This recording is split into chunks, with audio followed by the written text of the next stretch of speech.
What is up, ladies and gentlemen? Welcome to the Roundtable Network News. It is episode number 18. Boy, we have been doing this a lot. I am the franchise player, Double B Babbler. That is your boy right there, Double J, Josh James. And boy, oh boy, the wrestling news never stop. It does not. It is Thursday. It has been a crazy week. Last night, we had AEW Dynamite on Max with the franchise player and his boys. We had Michael Elgin, international wrestling superstar, formerly of Ring of Honor, TNA, and all the other companies around the world. Very controversial man in the industry right now. And we had him on our show, and we had a great show. Yeah, I had fun. I think I had more fun listening to him talk than I think I actually had more fun watching like AEW. AEW was good, but I had more fun listening to Michael Elgin talk. I mean, the beginning of AEW was even funnier because that was the best part. We got to see them vacuuming the ring. We got to see the guys talking backstage, talking amongst themselves before the show started. Big mistake by AEW airing like the first 5 minutes of the show that wasn't even actually live on air. But hey, you live and you learn. Yeah, but someone got in trouble. Yeah, someone got in a lot of trouble. If it was me, someone would be getting their asses fired. But we're going to start this show off very somberly, ladies and gentlemen.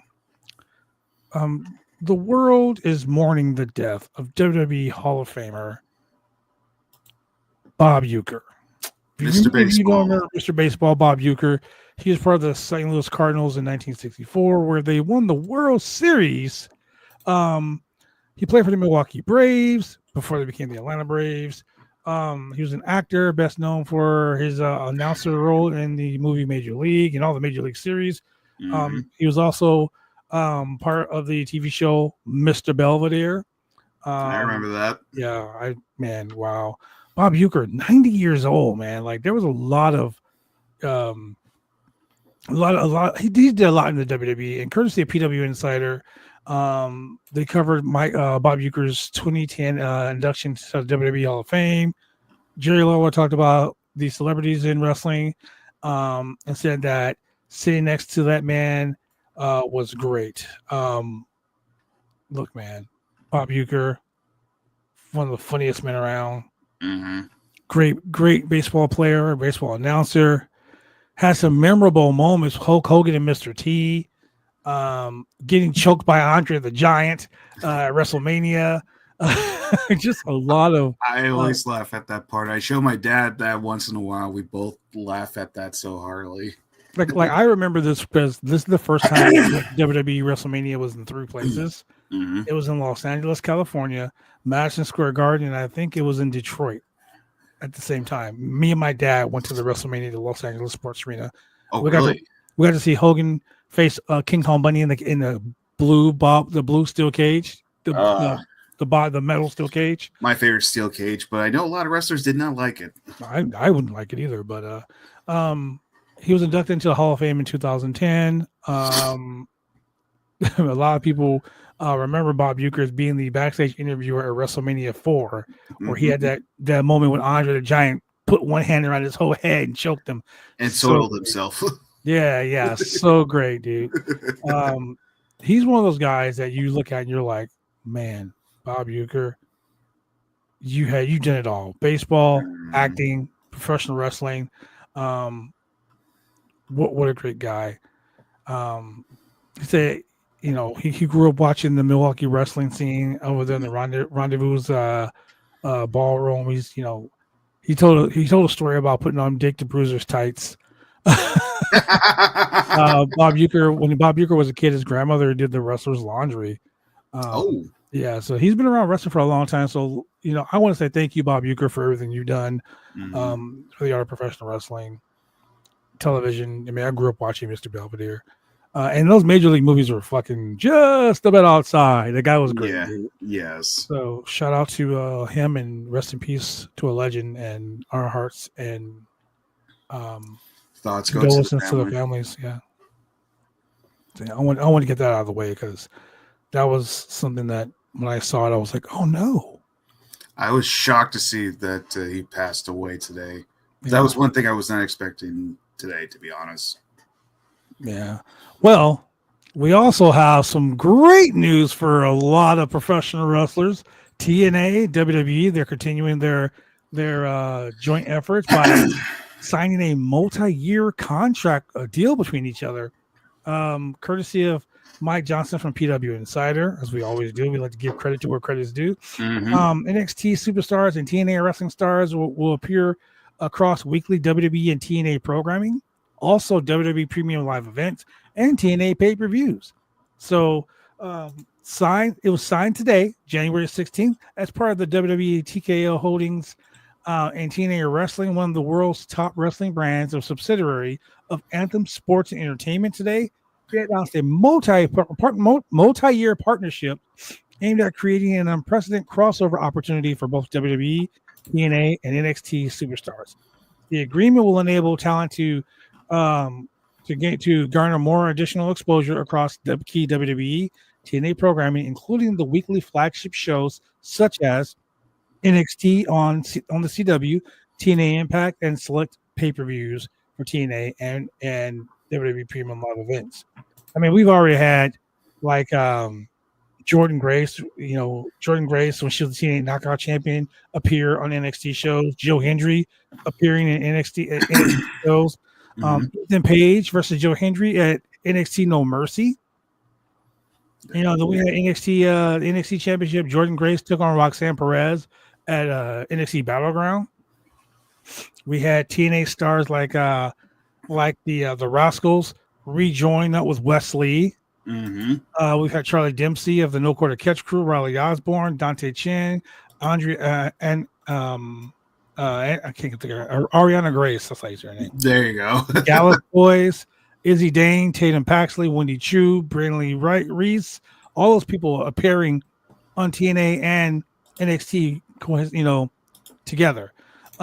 We talked about it a lot on our show. We kind of thought about maybe the TNA guys are not getting the best of the best, because you had Jordan Grace, who was like the TNA Knockouts champion, going to NXT, and then NXT was in Ariana Grace. No shade on Ariana Grace. She's awesome. But I'm just saying, like, NXT was sending like their non-main event caliber people, while TNA was sending like the X Division champion, Joe Hendry, their top star. Can you imagine the Royal Rumble this year? Oh, that's number 15, the TNA World Champion Nick Nemeth, formerly Dolph Ziggler. Can you imagine like number 5 from TNA, Jordan Grace, or number 8 from TNA, Joe Hendry? Can you imagine that? Or what about TNA Tag Team Champions, the Hardys, showing up on NXT? I was just going to ask you about that. So does that mean the Hardys will show up on NXT? Because I do remember, I think it was Matt or Jeff, one of them was talking about this. They've held every single WWE Championship Tag Team title except the NXT titles. So does that mean we'll finally see them go after the NXT titles and probably win them? That will be freaking crazy, bro. Crazy. And they can literally say this, like, to be kind of funny if they could literally say this, like, to the Dudleys, you say you won every title. Technically, we did now. So also think about this. What if, like, let's say Roxanne Perez goes to Ring of Honor. I mean, not Ring of Honor. Roxanne Perez goes to TNA, wins the TNA Women's Championship. And then WrestleMania loses the TNA World Championship to like a TNA wrestler at WrestleMania. Can you imagine like having that kind of? Oh my gosh, that'd be crazy. I mean, we see it with AEW. AEW has like the TBS Women's Champion, the New Japan Strong Women's Champion, the Rev Pro Women's Champion. Like they're all the same person. Yeah. And we got like the Young Bucks, who are AEW EVPs holding the New Japan Pro Wrestling tag team titles. Yeah. So maybe we can mix and match some of this stuff. And I'll tell you, Triple H, Paul Levesque, Hunter Hearst Helmsley, whatever you want to call him, is a fucking smart man. Yeah. Because now he's blending all of this stuff together. And then you got the WWE ID program, and you got the LFG program. Like, dude, wrestling is about to get hotter. This coming summer, whoo boy, this is gonna be a hot summer. You bring a good point like that. I'm sorry to interrupt you, but you just bring up a good point about that. Like AEW is having their wrestlers go up to other companies and win their belts, right? WWE did the exact same thing with Omos. He is now their GHC tag team champions. So does that mean, like, I know he's probably up there learning more wrestling up there, like the Japanese side of wrestling. Since WWE is working with TNA now, could we see a possibility? WWE has worked with Pro Wrestling Noah in the past. Do you think they would be part of this too? That would be good. That would be good. Because it's all good for all wrestling, you know. Oh, this is like you said. The summers could be crazy. The summer, like wrestling, I don't think it's been this hot in wrestling for a long time. Well, wrestling goes in waves, okay? So just like everything goes in waves, you know. Wrestling can be like at a real high at one point, and then it kind of dip down a little bit, and then boom, it just spike up again. Right now, we're at the highest spike in all of like wrestling history. Like in the beginning of wrestling was like territorial, then the WWE, the WWF became a thing, then the NWA spawned from the WWF, then you had that, right? But then you had like, the rise of wrestling with WCW versus WWE, the Monday Night Wars, right? Oh yeah. Then WCW was gone, and it was just WWE as the main roster. Then you brought AEW. Oh, the rise of AEW versus WWE. Then NXT. And then, you know, TNA, which has been around for a long 14 years. TNA has been around battling it out, bro. Yeah, I give TNA credit. I give them credit. They like, part of me thinks like they know they're like on a sinking ship, but it's like, no, we gotta keep going. That's like, just it. TNA is not a sinking ship, dude. TNA is, you know, first I was afraid, I was petrified. TNA is a survivor, man. Oh yeah, I'm telling you, man. That song "Survive" is a good example for TNA wrestling, because they've lost some of their top guys, but there's like, you know what? We may not have them, but we still got a strong audience. We still got a good roster. We could do something different here. Let's do it. Let's keep going. Well, look, TNA Impact Wrestling airs on Access TV plus TNA Plus. In addition, they're distributed internationally through TNA Plus. Like they're on like Sportsnet's 360, all through Canada. So like NXT can jump into that. NXT's been around, like I said, 13. I'm sorry, not TNA, but NXT's been around 13 years. Their history, wow, dude, like just it's the building blocks, man. It's the building blocks, and I love it. I love the whole thing. Access TV, TNA Wrestling has a powerful social media presence with over 10 million engagements. So this is a way to get all. It's just gonna be great. I can't even speak on how great it's gonna be. I'm excited to be in this era right now. This is the pro wrestling era, bro. Same here. So let's also talk about AEW Dynamite, because AEW Dynamite has some people backstage. Wait, sorry to interrupt you about something like that. That just gave me an idea. What's that idea? Oh, and I also thought of this. Since now WWE and TNA is going to be working with each other, does that mean we'll actually get to see the man that's running for president in a couple of years, Mustafa Ali, returning to the WWE? Hey, why not? Why not? Like, we could finally see that gimmick in WWE that they back then refused to do. I want to see that now. Sorry, I just got too excited. Well, let's talk about who was backstage at AEW Dynamite in Cincinnati. Maple Leaf Wrestling head Scott D'Amore, formerly of TNA, was backstage at AEW. Plus, top independent wrestling star who we've seen debut in the Women's Casino Gauntlet, Megan Bayne. Bro, oh wow! I want to talk about Megan Bayne because that name has been thrown around so much. She is fucking awesome. Yes. Okay. The very first time I saw her and her gimmick, I was like, dude, she's destined to go places. Exactly. And sure enough, bro, she showed up and showed out. I want to see Megan Bayne and Chris Statlander go at it again. Yes. Because Megan Bayne is tall. She's thick. She's powerful. She can move. And to see her and Chris Statlander, who's also tall, thick, and powerful. It was so good. AEW will be taping Collision this Saturday in Cincinnati, Ohio, at the Brady Music Center. They're gonna have John Moxley, Claudio Castagnoli, Wheeler Yuta, and ROH champion Chris Jericho, along with Big Bill and Brian Keith, the Bad Apple. They're gonna take on Adam Copeland, Powerhouse Hobbs, the Outrunners, and FTR in a 12-man tag team extravaganza. There's a lot of friggin' people in that damn match. Yeah, that's so many people in that match. So many storylines are intermingled in that match. Hangman Adam Page takes on Christopher Daniels, the Fallen Angel, in a Texas death match. Why have a Texas death match in Ohio? I don't know. Kazuchika Okada takes on Tomohiro Ishii for the AEW Continental Classic Championship. That's going to be a fucking great thing. Those are just some of the matches that are lined up for that show. But I want to go back and talk about Megan Bayne being in AEW. A lot of people were saying that Megan Bayne had been signed for a while, courtesy of wrestling purists. Megan Bayne had been signed to AEW for quite some time, according to AEW sources. I'm sorry, I should say according to Fightful Select, because Fightful Select broke that story.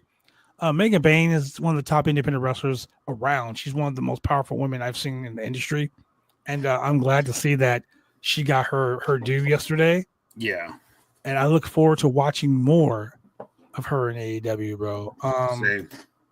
AEW just tearing it up yesterday. Had a really great show. A lot of people were like, their debut on Max could have been like WWE's debut on Netflix. Netflix was behind them 100% when it came to their debut. Max just was like, hey, AEW's on Max. So what? There it is. But AEW did a pretty fucking good job, dude. And I'm proud to say that watching that show last night lit my fuse. I was excited for everything that happened. I mean, the showdown between John Moxley and Powerhouse Hobbs for the AEW World Championship kind of left a little bit on the table.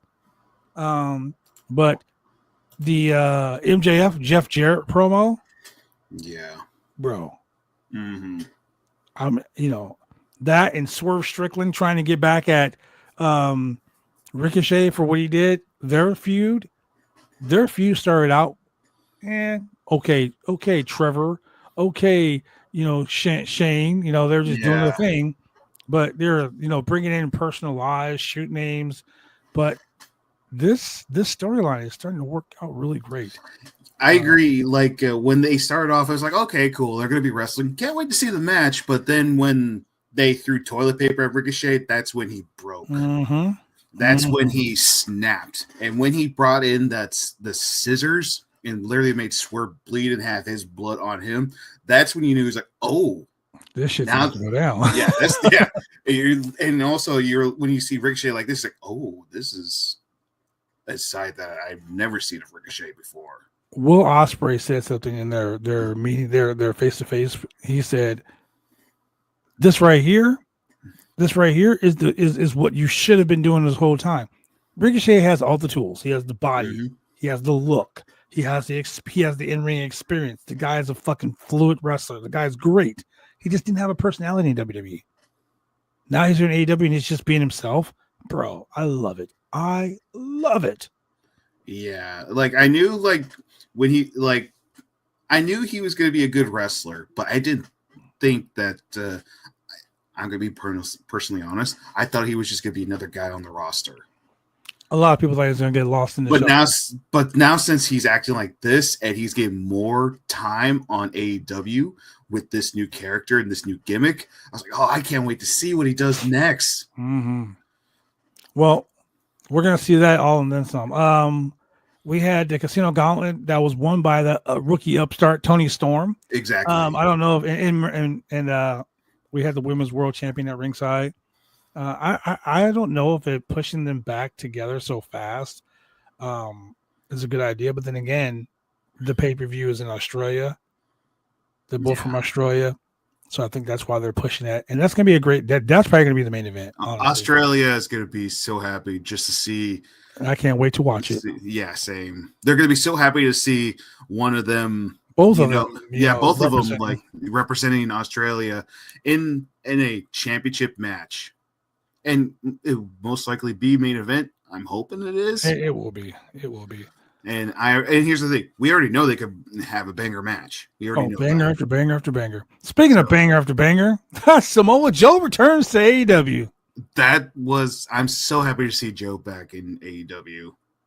I love Samoa Joe, man. We also had the Hurt Syndicate battling the AEW Tag Team Champions and Mark Briscoe. You had the Hurt Syndicate, all three of them. You had MVP in the ring for the first time in a while.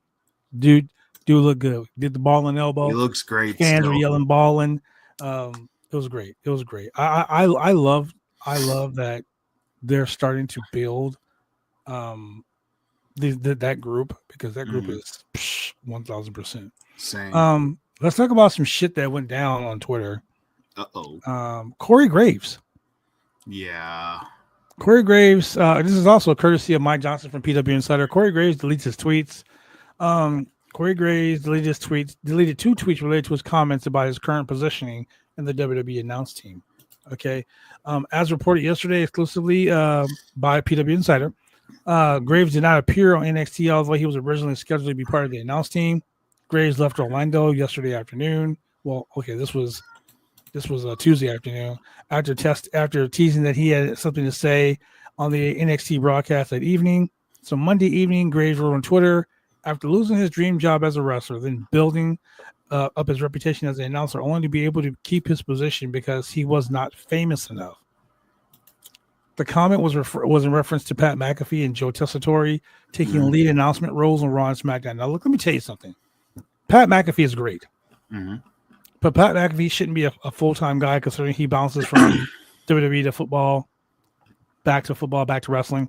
Yeah. Okay. They should have 3 men in that booth. If they have 3 men in that booth, great. Joe Tessitore, let's just be honest, bro. If you want to talk about the hierarchy of wrestling right now, Joe Tessitore versus Corey Graves, I would have Corey Graves on the commentary. Joe is good, but he's not a professional wrestling commentator. Yeah. He's done other sports, but professional wrestling is completely different. Yeah. But I agree with the fact that him being replaced upset him. And while some assume that this is some sort of work, PW Insider were told that Graves' comments were legit and echoed his frustration that he had been voicing privately over the last few weeks after working the NXT New Year's Evil broadcast, according to multiple sources. No shade on NXT, because like I was saying about Mike Rome, Mike Austin is a good friend of ours, this channel. Great guy. Plays Call of Duty all the time. Great guy. Removing him from the main roster and putting him back on NXT and moving the girl with us from NXT up to the main roster, I wasn't satisfied with that. Yeah. That's just my personal opinion. That does not reflect that of the Roundtable Network News or the Roundtable Pro Wrestling Podcast. Those are my personal opinions. I think Mike Rome should stay where he was, but I can understand being moved from one place to another. You know, so you're refreshing a brand. NXT is now on a network television show, so it's not like on USA or wherever. It's on a network now where it's being seen. The CW. It's now being seen by a whole bunch of new people. So you want to make that show look big. So you bring Mike Rome in as an announcer. He's great as an announcer, fucking personality, all that stuff. So Corey Graves being upset because they moved him back down to NXT. Vic Joseph is down there. Yeah. Him and Vic Joseph can work great together. I don't like Booker T as a commentator. He gets annoying. He's so annoying. At one point when Booker T and Corey Graves were talking, and Corey's like, if you shut up long enough, I can tell you, Booker. I like that. Yeah. I like that edginess to that. So me personally, I don't think it's a demotion to be brought down to NXT, because I'm not going to say being brought down. I'm going to say being moved to NXT, because NXT is its own brand. I mean, they're doing the same type of numbers that Dynamite are doing. Yeah, true. They were beating Rampage in the numbers. So don't take it as, in my opinion, don't take it as a demotion. But I can understand why he said that. We were told that no announcements would be made internally at NXT regarding Gray's status beyond the word making the rounds that he would be appearing in last night's episode. So, let's see what happens, man. Let's see what happens. I mean, it's the world of professional wrestling. You never say never. Yeah. So yeah.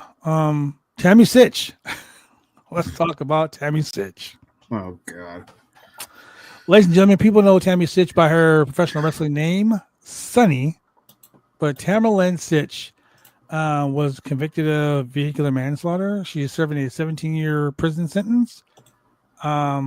She's currently attempting to have that sentence reduced. She's currently sentenced to 18 years plus an additional 8 years of probation. So she's asking for that. She basically went to the Volusia County Clerk Circuit Court, and basically the records are indicating that she submitted a letter to the judge, Judge Karen Foxman, who presided over her case in November 2023, who sentenced her to prison for one count of DUI causing a death, a DUI manslaughter, a felony in the third degree, one count of causing a death while operating a vehicle with a suspended or revoked license, a felony in the third degree, and 4 counts of DUI causing injury to a person, and 3 counts of DUI causing damage to property. Damn, that's a lot. So she's requesting a change of her sentence. In the letter, Sitch attempted to get the current 17-year prison sentence changed so that instead of serving the sentence for each additional charge independently, she will want to serve those prison sentences concurrently, allowing her to exit prison well before her currently scheduled release date, which is 9/23/2039. Oh, jeez. 2039. Damn. She is currently sentenced to 17 years, like I said, plus 8 years. So yeah, I mean, I'm not going to read the letter that she wrote because it's very extensive. Mm-hmm. But at the end, she's basically saying she prays that the honorable judge will grant her this motion and modify her sentence and grant her whatever relief the court deems appropriate. So, I mean, she's asking for forgiveness. She's asking to be released early.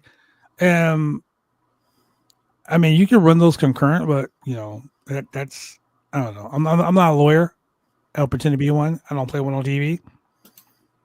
But Tammy Lynn Sitch is the first WWE Hall of Famer to be convicted of a felony after her induction to the Hall of Fame. Now she is the number 2 felon is tomorrow. Wait.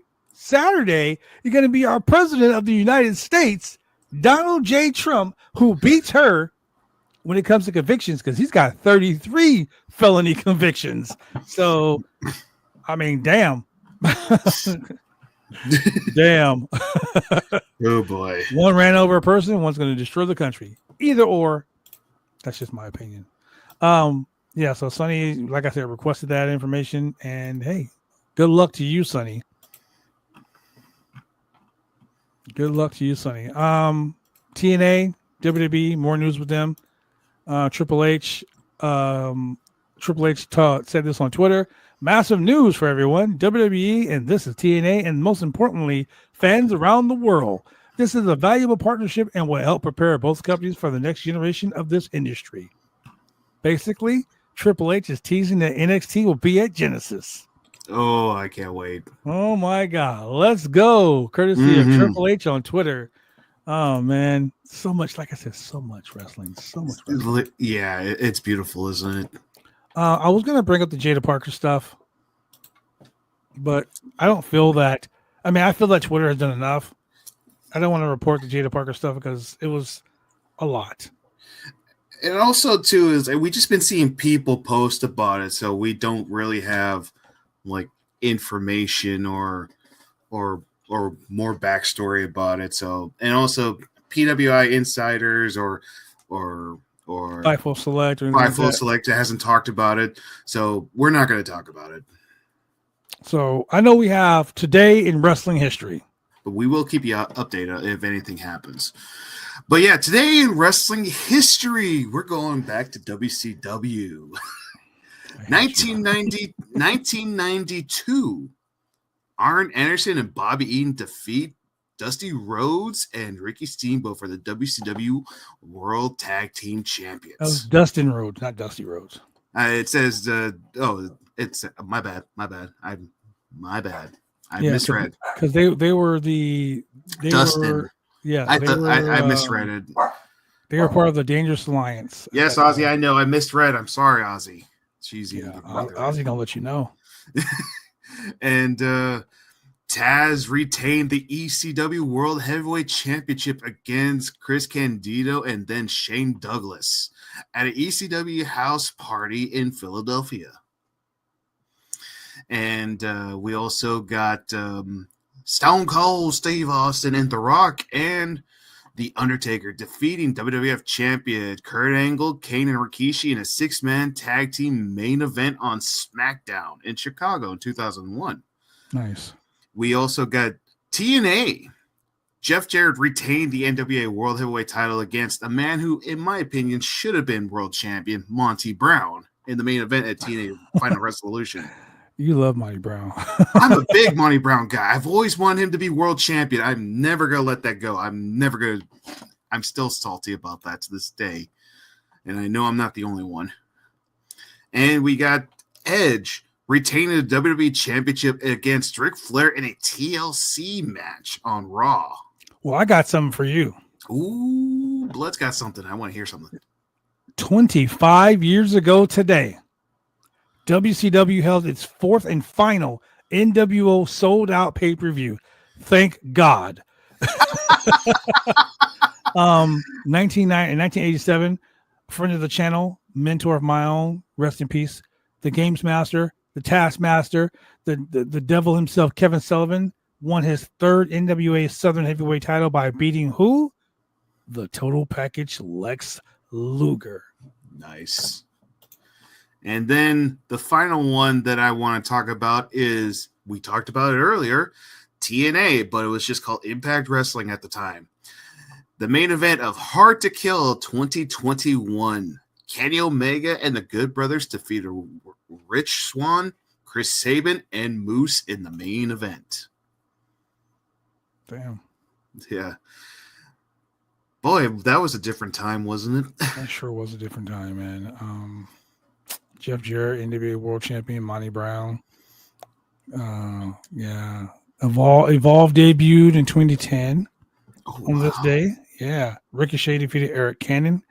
Yeah. And here's one that Julian is still probably salty about to this day. Bobby Roode defeated Jinder Mahal for the United States Championship in 2018. Damn. Damn. Love you, Julian, if you're watching. Oh my God, man. Also today, let me talk. This match took place today, and I don't know how to bring it up, but we had a 6-man tag team match. Mm-hmm. We had Daniel Bryan, Bryan Danielson, Chris Jericho, and CM Punk. Oh, wow. Take on Dolph Ziggler, Mark Henry, and David Otunga. When was this? Oh, man. This was, let's see. It was, what was it, a pay-per-view? There's a lot of matches on here. Let me go back to the beginning of it.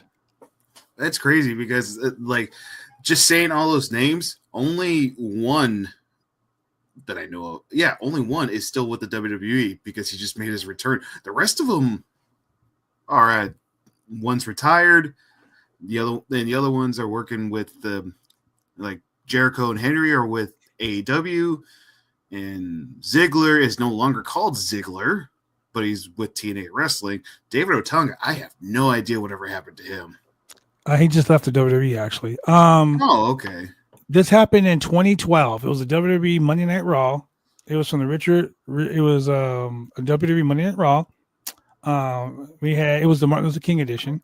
Oh, okay. We had Vicky Guerrero come out with Dolph Ziggler. She introduced him as the WWE champion because he was a WWE champion at the time. Let's see. What else happened that night?